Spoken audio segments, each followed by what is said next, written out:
যে IT cell বছরের পর বছর ধরে ঠিক করে এসেছে কার গায়ে টুকরে টুকরে ছাপ পড়বে আর কে রাতারাতি হয়ে উঠবে দেশদ্রোহী।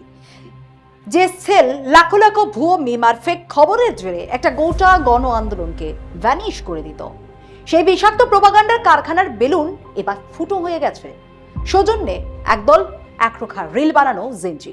হ্যাঁ, রাজপথে নামা তরুণ প্রজন্ম আইটি সেলের সাজানো বান এবার তাদের দিকেই ঘুরিয়ে দিয়েছে। কিন্তু গল্পটা শুধু আইটি সেলকে ধুলোয় মেশানোর তো নয়, গল্পটার আসল থ্রিলার লুকিয়ে আছে খোদ আন্দোলনের ভেতরের সেই ছদ্ম বিপ্লবীদের রূপস খুলে পড়ায়, যারা সুচতুরভাবে সংবিধানে হাত দিতে চেয়েছিল। বাইরের চক্রান্ত থেকে ভেতরের উগ্রতা কিভাবে প্রতিটা সাজানো চলকে গুড়িয়ে দিয়ে গণতন্ত্রকে পুনর্দখল করলো এই যৌবন বিদ্রোহ।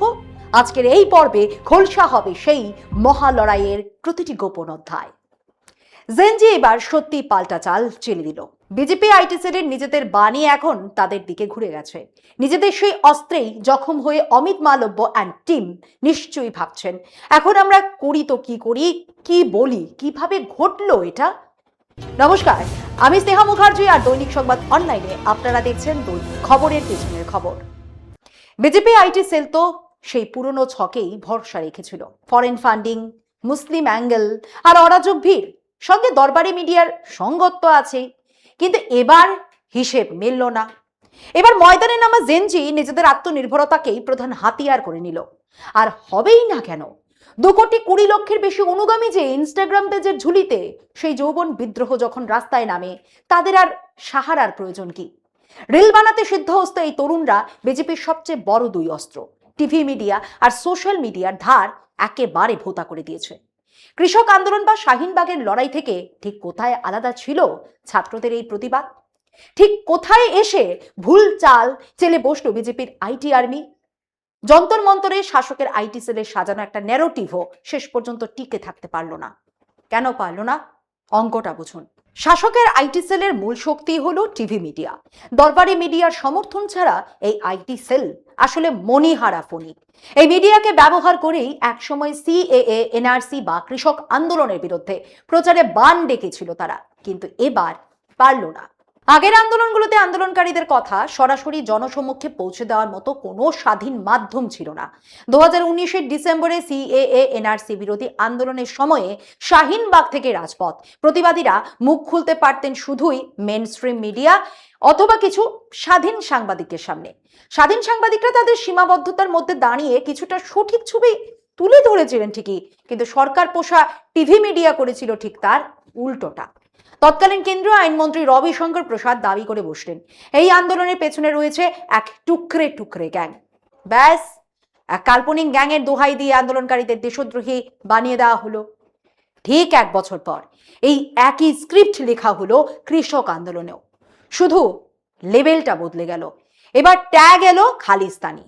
আইটিআই সেল প্রধান অমিত মালব্য একটি পুরনো ভিডিও পোস্ট করে কৃষক আন্দোলনকে খালিস্তানি এজেন্ডার সঙ্গে জুড়ে দিলেন। ইন্দিরা গান্ধীর হত্যাকাণ্ডের প্রসঙ্গ টেনে সেটাকে প্রধানমন্ত্রী নরেন্দ্র মোদীর জন্য চরম বিপদ হিসেবে খাড়া করা হলো। বিজেপির Delhi IT cell incharge Punit Agarwal ব্রিটেনের এক পুরনো ভিডিও ছড়িয়ে দিয়ে প্রশ্ন তুললেন, এটা কি আদৌ কৃষকদের আন্দোলন? এভাবেই কি এক অদৃশ্য চেইন বানিয়ে পুরো ন্যারেটিভটা চালনা করা হয়েছিল? আগে কি হতো? প্রথমে বিজেপির কোনো নেতা বা আইটি সেলের কোনো সদস্য বড় বড় একটা দাবি ঠুকে দিতেন। এরপর তৈরি হতো হ্যাশট্যাগ, আইটি সেলের বিশাল নেটওয়ার্ক সেটাকে এক্সে ট্রেন্ড করাতো। তারপর টিভি নিউজ চ্যানেলগুলো তা নিয়ে স্টুডিওয় গল্প দাদুর আসর বসিয়ে গরম গরম বিতর্ক শুরু করে দিত। চ্যানেল থেকে পাওয়া সেই সব ভিডিওর মোচড় দেওয়া ক্লিপ কেটে আবার তা সোশ্যাল মিডিয়ায় ভাইরাল করতো আইটি সেল। সিএএ, এনআরসি বা কৃষক আন্দোলনের সময় আন্দোলনকারীদের কাছে এই সাজানো শৃঙ্খল ভাঙার বা নিজেদের বক্তব্য সরাসরি পৌঁছানোর কোনো মাধ্যম ছিল না। বছরের পর বছর ধরে আইটি সেলের এই নির্দিষ্ট ফর্মুলাই চলে আসছিল, যে কোনো আন্দোলনকে কালিমা লিপ্ত করো। কিন্তু ছাত্রদের যন্তর মন্তর আন্দোলনে এসে এই বাধা ধরা ছক পুরোপুরি ভেস্তে গেল। কেন ভেস্তে গেল? একমাত্র কারণ জেনজি, যৌবন বিদ্রোহ। এই তরুণদের কাছে নিজেদের কথা বলার মতো নিজস্ব ডিজিটাল প্ল্যাটফর্ম ছিল না। Instagram reels, YouTube shorts, threads, নিজেদের দাবি, ক্ষোভ আর লড়াইয়ের বার্তা সাধারণ মানুষের কাছে পৌঁছে দিতে কোনো বিকিয়ে যাওয়া টিভি চ্যানেলের মুখাপেক্ষী হতে হয়নি ওদের। ফলাফল কি হলো? যন্তর মন্তরে জড়ো হওয়া তরুণরা শুরু থেকেই তথাকথিত মেনস্ট্রিম মিডিয়া, বিশেষ করে যেসব চ্যানেলের গায়ে সরকার পোষা ছাপ স্পষ্ট, তাদের ভেতরে ঢোকার অনুমতি দেয়নি। দু একজন গ্রাউন্ড রিপোর্টার সাহস করে ভেতরে ঢোকার চেষ্টা করলেও ভিড় সোজা ভাষায় তাদের ফিরিয়ে দিয়েছে। এর সোজা প্রভাব পড়ল আমাদের সোশ্যাল মিডিয়া ফিডে। চারপাশ ছেয়ে গেল যন্তর মন্তরের রিলে। যেই সেই রিল দেখেছে তার মনে একটাই প্রশ্ন জেগেছে, আমি কেন এদের পাশে নেই? শিক্ষা ব্যবস্থার এই সংস্কারের লড়াইয়ে আমার অবদান কোথায়? এই একটা বোধই সবাইকে এক ছাতার তলায় নিয়ে এলো। এরপর এলো 20 জুলাই। সেদিন সংসদ অভিযানের ডাক দেওয়া হয়েছিল। মিছিল এগোতেই পুলিশ নির্মম লাঠিচার্জ শুরু করে।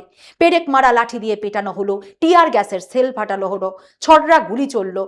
মেয়েদের গোপনাঙ্গে পুলিশ লাঠি দিয়ে আঘাত করলো, এমনকি ব্যারিকেডে কারেন্ট ছড়িয়ে দেওয়ার মতো অভিযোগও উঠল। ছাত্রদের উপর অত্যাচারের মাত্রা অতীতের সমস্ত সীমা ছড়িয়ে গেল। পুরো সেন্ট্রাল দিল্লিতে ইন্টারনেট পরিষেবা বন্ধ করে দেওয়া হলো। ভিড় যাতে না বাড়ে সেই জন্য দিল্লির মেট্রোর 16টি স্টেশন বন্ধ করে দিল প্রশাসন। যদিও অনেকে প্রাণপণ চেষ্টা করে মেট্রো এক্সিট পয়েন্ট ডিঙিয়ে বাইরে বেরিয়ে এসেছিলেন। দরবারি মিডিয়া পাল্টা ন্যারেটিভ বাঁধলো, আইন শৃঙ্খলা অমান্য করা হচ্ছে, নৈরাজ্য ছড়ানো হচ্ছে। অর্থাৎ যে পুলিশি তাণ্ডবের কারণে ছাত্ররা মেট্রো স্টেশনের ভেতরে আটকে পড়েছিল সেটাকে চেপে যাওয়া হলো। আর আটকে পড়া তরুণদের বাইরে বেরোনোর আকুল চেষ্টাকে দেখানো হলো কি উগ্র নৈরাজ্য হিসেবে। একটি চ্যানেলে তো আবার দাবি করা হলো আন্দোলনকারীরা নাকি পুলিশকে নির্মমভাবে পিটিয়েছে। কিন্তু অদ্ভুত বিষয় কি জানেন, সেই ভিডিও তিনি আজও সামনে নিয়ে এলেন না। এদিকে ছাত্রদের উপর পুলিশের নির্মম মারের শত শত স্পষ্ট ভিডিও নেট পাড়ায় তখন মোবাইলে ঘুরতে শুরু করেছে। জলের স্রোতের মতো ওইসব অরিজিনাল ভিডিও ফুটেজের পাশে আইটি সেলের এই ন্যারেটিভ জনতার আদালতে পুশ হওয়ার আগেই ফুস হয়ে গেল। সিএএ এনআরসি বা কৃষক আন্দোলনের সময় মিডিয়ার জন্য কোনো ভিডিওর কাটছাট অংশ ভুল ক্যাপশন দিয়ে চালিয়ে দেওয়াটা খুব সহজ ছিল, কারণ তখন সেসব মিথ্যেকে চ্যালেঞ্জ করার মতো কন্টেন্ট এত বিপুল পরিমাণে সামনে আসতো না। কিন্তু যন্তর মন্তরের এই অভিযানে প্রতি দুজনের মধ্যে একজন আন্দোলনকারীর হাতে ছিল স্মার্টফোন। সবাই লাইভ করছিলেন, নয়তো মুহূর্তের মধ্যে রিলস আপলোড করে দিচ্ছিলেন। সহজ কথায় মিথ্যেটা ছড়ানোর আগেই তার ফ্যাক্ট চেক হয়ে যাচ্ছিল। যখন নৈরাজ্যের এই অস্ত্রটা অকেজো হয়ে গেল, তখন IT cell R Darbari media তাদের পুরনো ঝোলা থেকে পরের অস্ত্রটা বের করলো। কি বের করলো সেটা? বিদেশি ফান্ডিং। সাংসদ নিশিকান্ত দুবে সংসদ চত্বরে দাঁড়িয়ে খোলাখুলি বলে দিলেন, এই ছাত্র আন্দোলনের পেছনে নাকি বিদেশি শক্তির হাত রয়েছে। এর সঙ্গে নিষিদ্ধ খালিস্তানি সংগঠন, বাংলাদেশি ইসলামিক দল, পাকিস্তান সমর্থিত গোষ্ঠী এবং সেরোস ফাউন্ডেশনের যোগ রয়েছে। নিষিদ্ধ সংগঠন সিক্স ফর জাস্টিসের প্রধান কানাডা নিবাসী গুরপতবন্ত সিং পন্নুর একটি বয়ানকে নিশিকান্ত দুবে ঢাল করলেন, যেখানে কোনো একটি আন্দোলন চালাবার জন্য 1000 কোটি টাকা দেওয়ার কথা বলা হয়েছিল। আকি সুর তুলে আরএসএস ঘনিষ্ঠ ওয়েবসাইট অর্গানাইজারেও একটি দীর্ঘ নিবন্ধ লেখা হলো। সেখানে প্রশ্ন তোলা হলো, এত পেশাদার উপায়ে চলা এই আন্দোলনের পেছন থেকে খাবার ও জলের যোগানটা দিচ্ছে কে? ইঙ্গিতটা স্পষ্ট, এটা কোনো স্বতঃস্ফূর্ত ছাত্র আন্দোলন নয়। ইঙ্গিতটা স্পষ্ট, এটা কোনো স্বতঃস্ফূর্ত ছাত্র আন্দোলন নয়, বরং সুপরিকল্পিত কোনো চক্রান্ত। আইটি সেলের এই অভিযোগকে গুরুত্ব দেওয়া তো দূরের কথা, আন্দোলনকারীরা কি করলেন জানেন? আন্দোলনকারীরা তার দিয়ে শটান ট্রোল করা শুরু করে দিল। এক মারাঠি ইনফ্লুয়েন্সার চা খাওয়ার একটা রিল বানালেন, যেখানে তাকে বলতে শোনা গেল তিনি নাকি শি জিনপিংকে ফোন করে 3 কাপ চায়ের দাম মেটাতে বলছেন। হ্যালো শি জিনপিং, তুমি তো আন্দোলনে ফান্ড দিচ্ছ তাই না? 3 কাপ চায়ের কিউআর কোড স্ক্যান করে পেমেন্টটা করে দাও তো। মানে এইভাবে আইটি সেলের পাল্টা খিল্লি চলল। বরের চেষ্টা ছিল আন্দোলনকে হিন্দু বিরোধী রং দেওয়া, কিন্তু সেখানেও সেই একই বাধা। আন্দোলনে তো মেইনস্ট্রিম মিডিয়ার ঢোকা অঘোষিতভাবে নিষিদ্ধ ছিল। এই আন্দোলনে আসা তরুণরা ছিলেন সব ধর্ম, সব স্তরের, আর তাদের দাবি ছিল একদম পরিষ্কার, শিক্ষা ব্যবস্থার উন্নতি এবং জবাবদিহি। এর থেকে কোনো সাম্প্রদায়িক কোণ বের করা সহজ কাজ ছিল না, কারণ জেনজির এই আন্দোলন শুধু দেশের শিক্ষাক্ষেত্রে দুর্নীতি মুক্তির স্লোগান দেয়নি, সঙ্গে ছিল সর্বস্তরের সর্বাত্মক মুক্তির আদর্শের স্লোগান। দারিদ্র্যের লাঞ্ছনা, পুরুষতন্ত্রের অবদমন, ধর্মের ভণ্ডামি সবকিছুর বিরোধিতা ছিল এই আন্দোলনে। এরই মাঝে একটা ক্লিপ সামনে আসলো, যেখানে কিছু মানুষকে নারায়ে তকবীর আল্লাহু আকবার স্লোগান দিতে শোনা যায়। আইটি সেল সেটাকে কেটে ভাইরাল করার আগেই আন্দোলনকারীরা গোটা ভিডিওটা হাটে হাড়ি ভেঙে ভাইরাল করে দিল। দেখা যায় ভিড় থেকে প্রথমে উঠেছে জয় শ্রীরাম স্লোগান, তারপর ভারত মাতা কি জয়, আর তারপরেই দেওয়া হয়েছে নারায়ে তকবীর। অর্থাৎ এটা কোনো নির্দিষ্ট সম্প্রদায়ের আলাদা স্লোগান ছিল না, ছিল গোটা মিশ্র জনসভার একটা যৌথ আওয়াজ। ফলে যে শেষ চালটার উপর ভরসা ছিল, চলার আগেই তো ভেস্তে গেল। জেনজির কাছে না বিজেপি আইটি সেলের এই চালগুলো বড্ড প্রেডিক্টেবল হয়ে গিয়েছিল। পাথর ভর্তি ট্রাকের মনগড়া গল্প হোক কিংবা মেট্রোর গেট টমকানোর নাটক, পাকিস্তান চীন ফান্ডিং এর রূপকথা কিংবা হিন্দু বিরোধী তকমা, প্রতিবার আন্দোলনকারীরা নিজেদের রিলেই আগে ভাগে ফাঁস করে দিয়েছে যে এই দেখুন মিডিয়া এবার কিন্তু এই গল্পটা ফাঁদতে চলেছে। যে কোনো প্রোপাগান্ডা ততক্ষণই কাজ করে যতক্ষণ তা মানুষকে চমকে দেয়।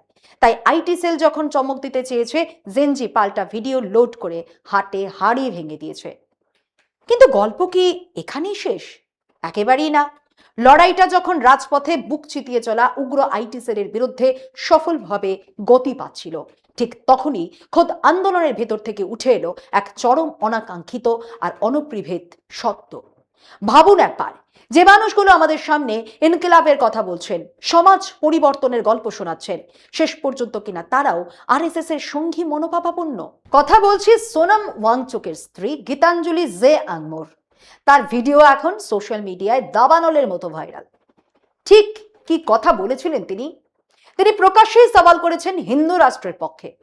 আমরা গীতাঞ্জলি দেবীকে সবিনয়ে একটা প্রশ্ন করতে চাই, দিদি, আপনার ওই স্বপ্নে দেখা প্রিয় হিন্দু রাষ্ট্রে কি কোনো আন্দোলন করার অনুমতি থাকবে? সেখানে কি অনশন করার স্বাধীনতা থাকবে? সাধারণ মানুষ কি কোনো দাবি নিয়ে রাজপথে নামতে পারবে, যেমনটা আপনার স্বামী নেমেছিলেন? কারণ ইতিহাস এবং রাষ্ট্রবিজ্ঞান সাক্ষী, কোনো একটা নির্দিষ্ট ধর্মের উপর দাঁড়িয়ে থাকা রাষ্ট্র কখনো গণতন্ত্র হতে পারে না। তা সেটা ইসলামিক রাষ্ট্রই হোক, খ্রিস্টান রাষ্ট্রই হোক কিংবা হিন্দু রাষ্ট্র। ধর্মের ভিত্তিতে গড়ে ওঠা কোনো রাষ্ট্র নীতিগতভাবেই গণতান্ত্রিক হতে পারে না। কারণ গণতন্ত্রের প্রথম এবং প্রধান শর্তই হলো সমতা। আর হিন্দু রাষ্ট্র মানেই হলো একটি নির্দিষ্ট ধর্মের মানুষকে অগ্রাধিকার দেওয়া, অর্থাৎ শুরুতেই বৈষম্য তৈরি করা। গীতাঞ্জলির যে ক্লিপগুলো ভাইরাল হচ্ছে, এই খবর বিবিসিতে প্রকাশিত হয়েছে। সুব্রমণিয়ম স্বামীর ইউটিউব চ্যানেলে বসে গীতাঞ্জলি দেবী এমন সব প্রবচন দিলেন, তিনি জোর গলায় বললেন সংবিধান থেকে নাকি সেকুলার বা ধর্মনিরপেক্ষ শব্দটা অবিলম্বে ছেঁটে ফেলা উচিত, সংস্কৃতকে জাতীয় ভাষা করা উচিত, রাম মন্দির তৈরি হওয়া উচিত, ভারত একটি হিন্দু রাষ্ট্র হওয়া উচিত, এবং ভারতে নাকি কোনোদিন আর্যদের আক্রমণই হয়নি। যে সংবিধান আমাদের মৌলিক অধিকার দিয়েছে, আসল সৌন্দর্য তো ঠিক লুকিয়ে রয়েছে সেই সংবিধানই। সেই অধিকার আছে বলেই তো আজ গীতাঞ্জলি আংমো রাজপথে নামতে পারছেন, নিজের দাবির জন্য লড়াই করতে পারছেন, আন্দোলনের অংশ হতে পারছেন। একটা কথা বলুন, আধুনিক গণতান্ত্রিক সংবিধান ছাড়া পৃথিবীর কোন ধর্মীয় কাঠামো একজন মহিলাকে আন্দোলনের অধিকার দেয়? গণতন্ত্র ছাড়া কোনো ধর্মীয় রাষ্ট্র দেয় না। আমাকে বলুন, কোন ধর্ম সংস্কার বলে যে পুরুষতন্ত্রের ঠিক করে দেওয়া পোশাক পরে নারীদের মোটেই গৃহবন্দী হয়ে থাকতে হবে না, শুধু পারিবারিক দায়িত্বের ঘানি টানতে হবে না? যে মহিলারা হিন্দুত্ববাদের ঝান্ডা উঁচিয়ে আজ রাস্তায় নামছেন, তারা কি বোঝেন না যে কোনো ধর্মেরই গোড়া কাঠামোর ভেতরে নারী হিসেবে পূর্ণ অধিকার পাওয়া অসম্ভব? অধিকার আপনাকে একমাত্র দিতে পারে একটি আধুনিক, প্রগতিশীল এবং গণতান্ত্রিক রাষ্ট্রই। গীতাঞ্জলি জে আংমো বলেছেন, ভারত হিন্দু রাষ্ট্র হওয়া উচিত, রাম মন্দির হওয়া উচিত, আর দেশের ভাষা হওয়া উচিত সংস্কৃত। আচ্ছা, গীতাঞ্জলি দেবী এসব কথা ইংরেজিতে না বলে একটু সংস্কৃতে বলছেন না কেন? যে তত্ত্ব আপনি ঝাড়ছেন সেটা নিজের জীবনে একটু প্রয়োগ করে দেখান না। এবার আসছে এই ভাবধারার সবচেয়ে আসল আর বিষাক্ত রূপটায়। কেরালার আরএসএস প্রচারক প্রবীণ বিজেপি নেতা টিজি মোহন দাস বুক ফুলিয়ে বলেছেন, আমার হাতে যদি ক্ষমতা থাকতো তবে যন্তর মন্তরের আশপাশে কারফিউ জারি করে সমস্ত আন্দোলনকারীদের গুলি করে মেরে দিতাম। মোহন দাস বিজেপির ইন্টেলেকচুয়াল সেলের প্রাক্তন প্রধান টিজি মোহন দাস। গীতাঞ্জলি দেবী, আপনি যে উগ্র আদর্শের প্রচার করছেন, এই হলো সেই আদর্শের আসল চেহারা। এরা আপনারই লোক, আপনার সেই তথাকথিত সনাতন পরিবারের লোক, যারা ভারতকে হিন্দু রাষ্ট্র বানাতে চায়। আরো শুনবেন এই আরএসএস নেতা টিজি মোহন দাস আর কি বলেছেন। তিনি আন্দোলনকারী মেয়েদের নিয়ে এমন কুৎসিত আর নোংরা মন্তব্য করেছেন যা মুখে আনতেও লজ্জা করে। তিনি দাবি করেছেন এই আন্দোলনে নাকি এমন সব মেয়েরা এসেছে যারা শারীরিকভাবে নির্যাতিত হতে পছন্দ করে। মোহন দাসের এই বয়ান কতটা ঘৃণ্য, কতটা হিংস্র, কতটা নারী বিদ্বেষী, প্লিজ একবার ভেবে দেখুন। গীতাঞ্জলি দেবী, আপনাকে প্রশ্ন করছি, আপনি কি এই মানসিকতাকেই সমর্থন করছেন? আপনি যদি সংঘের সমর্থকও হন, তাহলে আমাকে বলুন, সংঘের চিন্তাধারায় কি এই ধরনের বিকৃত মানসিকতার লোকেদের জায়গা আছে? আপনি কি এইরকম একটা হিন্দু রাষ্ট্র বানাতে চান? যদি আপনার চিন্তা ভাবনা তাই হয়, তবে তরুণদের এই শিক্ষা ব্যবস্থার আন্দোলনের সঙ্গে আপনি নিজেকে জড়ালেন কেন? নিট পরীক্ষার প্রশ্নপত্র ফাঁসের বিরুদ্ধে আপনি নামতে গেলেন কেন? আপনার তো লড়াই করা উচিত ছিল সংবিধানে সেকিউলার শব্দ বাদ দেওয়ার জন্য। কোথায় ফেসে গেলেন গীতাঞ্জলি দেবী? আপনি তো বিপ্লবের পথ ভুল করে ফেলেছেন। আমি নিশ্চিত সোনাম ওয়াংচুক আন্দোলনে যুক্ত হওয়াতে এই প্রতিবাদ একটা জাতীয় এবং আন্তর্জাতিক মাত্রা পেয়েছিল। কিন্তু বিশ্বাস করুন, যদি ওয়াংচুক নাও থাকতেন, গীতাঞ্জলি নাও থাকতেন, তাহলেও এই যৌবন বিদ্রোহকে কেউ রুখতে পারত না। বিগত 50 দিনের এই লড়াই ছিল দেশের কাছে এক অত্যন্ত জরুরি পাওনা। এর সবচেয়ে বড় প্রমাণ হলো খোদ এই আন্দোলনের চূড়ান্ত পরিণতি। যে আন্দোলনকে শুরুতে বিদেশি শক্তির মদতপুষ্ট চক্রান্ত বলে উড়িয়ে দেওয়ার আপ্রাণ চেষ্টা চালানো হয়েছিল, শেষ পর্যন্ত সেই জনরোষের চাপে নতি স্বীকার করতে বাধ্য হলো কেন্দ্র সরকার। শিক্ষামন্ত্রী ধর্মেন্দ্র প্রধানকে ইস্তফা পর্যন্ত দিতে হলো, আর তারপরেই আন্দোলনকারীরা জয়ী হয়ে আন্দোলন প্রত্যাহারের ঘোষণা করলো। এটা শুধু একটা আন্দোলনের জয় নয়, এটা সেই পুরনো হিংস্র রাজনৈতিক ইকোসিস্টেমটার পরাজয়, যা এতদিন প্রোপাগান্ডা আর পারসেপশনের উপর ভর করে চলত। এই জয় প্রমাণ করে দিল, মিথ্যের কারখানা যতই বিশাল হোক, সাধারণ মানুষের ঐক্যবদ্ধ চেতনার কাছে তা তাসের ঘরের মতো ভেঙে পড়তে বাধ্য। যৌবন বিদ্রোহ দেখিয়ে দিল ক্ষমতার চোখরাঙ্গানি আর দরবারি মিডিয়াকে কিভাবে রাজপথের সত্য দিয়ে এক নিমেষে অকেজো করে দিতে হয়। আইটি সেলের বানানো বিষাক্ত ন্যারেটিভ ঘুরিয়ে দিয়ে এই তরুণরা আজ ভারতবর্ষের মেরুদণ্ডকে আবার সোজা করে দাঁড় করিয়েছে। দাসত্ব মেনে নেওয়া গোলামরা আর ইতিহাস লিখবে না। এখন থেকে এই দেশের গণতন্ত্রের রূপরেখা নির্ধারণ করবে জাগ্রত যুব সমাজেই। প্রোপাগান্ডার দিন শেষ।